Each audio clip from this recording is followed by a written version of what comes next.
rainy, snowy weekend. That big storm that's running through the country managed to clip us, and it looks like we've got quite a bit of snow out there today.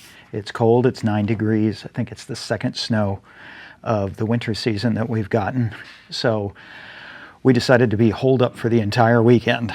And I'm using part of this weekend as an opportunity to create a new leather piece. I've been through all of the pieces that I made and for the fair back in October that I did.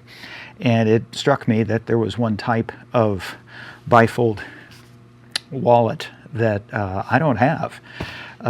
So I was just hoping to spend some of this Sunday with you, just kind of hanging out a little bit. I've got some really beautiful 3-ounce caviar panels, calfskin panels from Rocky Mountain Leather. And I don't know if you can pick up on it, but it's got a pebbly sort of texture to it. And I want to create just a simple bifold wallet that I've made a few sketches of, and I've got the patterns printed out. You saw that work on the intro. I'm going to go ahead and take these and mount them to something more substantial so I can use them as patterns. And in kind of real time, you're just going to see me work this out. There's a bunch of different ways to do this, and I'm sure that there are hundreds of methods out there on YouTube somewhere. Today I'm going to share some of my process and hope that you find this video informative, relaxing. If you have any questions, please drop them in the comments, but I'm hoping to make this just a simple video of me trying to work things out. So come along for that journey, and let's see if we can come up with something.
I wanted to explain something really quickly.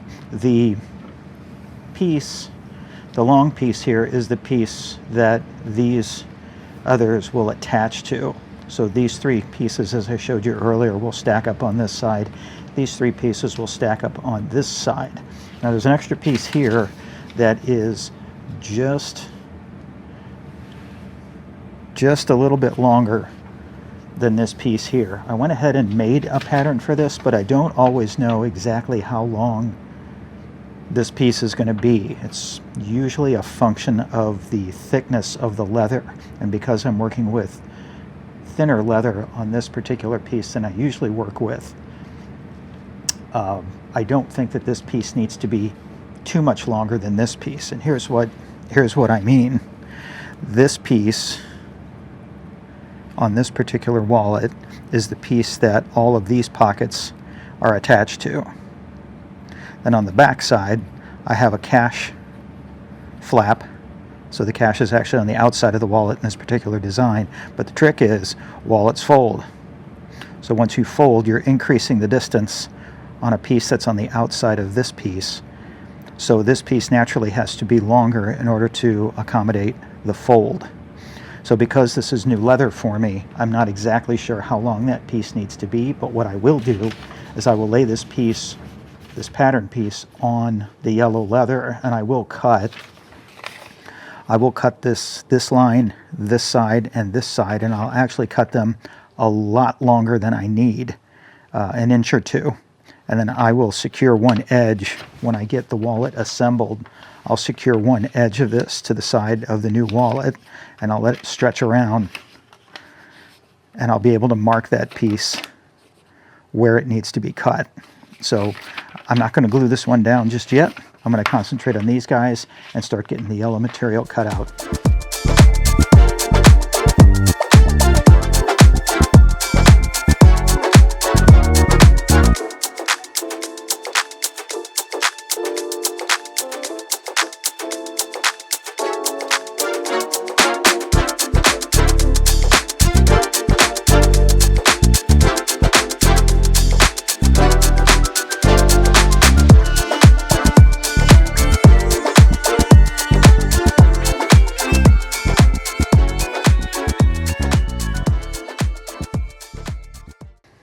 Something that you'll probably notice on these pieces, especially as they come together, the stitch spacing here is 4 millimeters, but you see that where this piece stops and this piece starts, the stitch is actually split, so you can catch one hole on either side where the pieces come together. And if you look at a piece of leather, whether it be a wallet or a purse or anything that has pieces coming together, you can tell how much thought has gone into the piece by whether or not this stitch actually spans the junction of these two pieces. And I've tried to plan for that, and that's why I use AutoCAD to kind of help me space these out accurately so they match up with my stitching irons.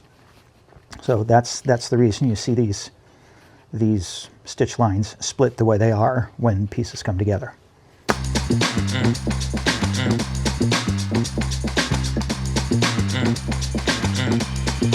I just want to be in the zone.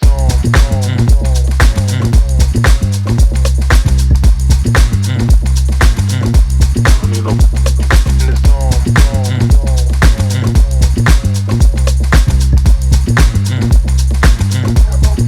I just want to be in the zone.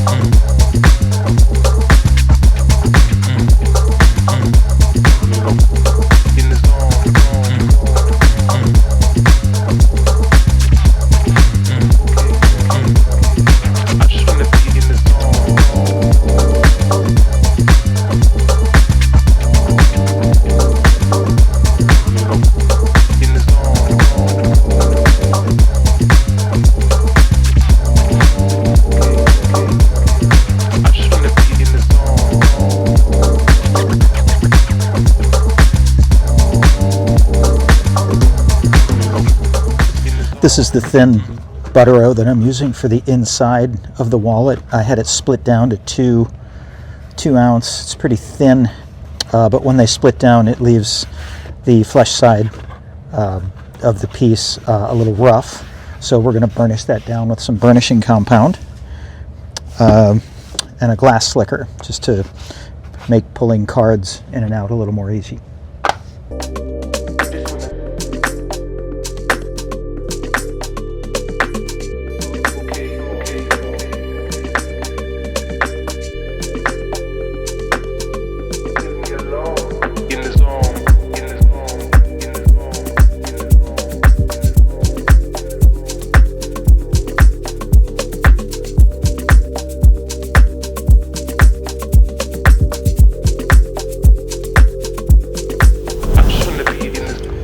So these are the three pieces that are going to come together on each side of the wallet.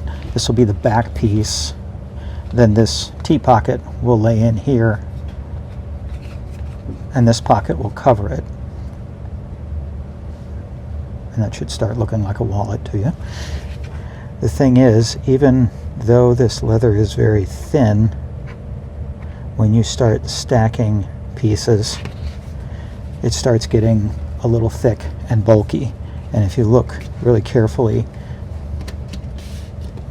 here, get that where you can see it. If you look really carefully here, you can see the outline of this T-pocket below this piece. And that's going to start making the wallet fatter once cards start getting installed. So again, even though this is pretty thin to begin with, we're going to skive off a portion of the lower part of this to make this thinner, to reduce the bulk in the wallet. And I'll do that on the bell skiver.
So if you've made it this far, you've seen me put the basic wallet together after trimming off the stuff around the perimeter. I've got what is essentially the final size for this wallet. It's got 2 card pockets here, 2 card pockets here, extra pockets here and here. And now on the outside, I need an extra flap so we can put bills in here. Now, up until Christmas, I have been using that big press back there. That's a 4-ton clicker press, and I have had dies made of my logo, and I have been impressing my logo into my pieces ever since I've been making them. I have several. My first one was kind of a tall one, and I had to use a sledgehammer for it, and it wasn't always accurate. I didn't always hit the stamp square. It's hard to get toward the end of a piece and then go to market and then either have it be crooked or not perfect. The clicker press helps solve that problem really quickly. And I had a couple of other dies and versions of my logo made so I could use that press. Then Christmas came around, and my wife bought me a hot foil machine for Christmas. And I've come to find out that my stamps are steel. Most of the stuff that the hot foil machine takes should be brass. So I've got a note into my stamp guy to see if he can make my logo into a stamp. But it's so I can start hot foiling my logo onto the back of my pieces. I'm looking to create a separate line of pieces that's made out of a little bit nicer leather, and they look a little more refined and a little more clean. And I just want a gold stamp or silver stamp logo to go on those pieces, because I just think those small little touches tend to elevate a piece. So the next thing I'm going to do is I'm going to cut the blank for the bill pocket on the outside. It's going to be, as I said earlier, it's going to be a little longer than this piece, so I can fold it over and figure out exactly how long it needs to be. But I'm also going to put a lining of the buttero on the inside face. So there'll be the yellow calf on one side, and then there'll be the buttero on the other side of the bill compartment. And in between those two layers, I think I'm going to put a small layer of 1 ounce material to just kind of give the outside piece a little bit of depth. And I'm going to show you that process now, so stick around.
Well, it took longer than a day to finish this project, which is not something I was planning on.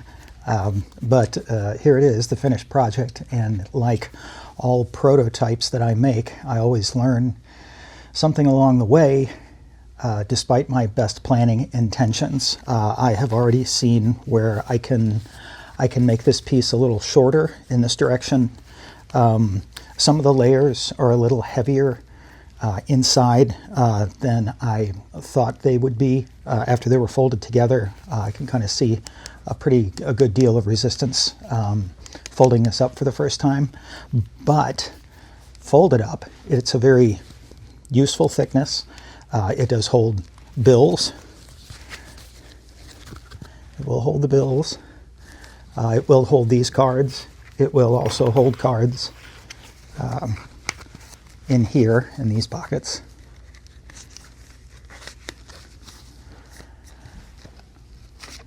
So I think this is a winner. I love the painted edges. I'm going to have to keep doing that because it does take practice and it's a little labor intensive. There's quite a few layers of sealing and then painting and sanding and painting and sanding. But I think I've got something to work with here, and I think with a few refinements this could be a really good selling piece for me. So thank you so very much for sticking around for the whole video if you made it this far. I appreciate all of you, and I will be seeing you all on the next one. Take care.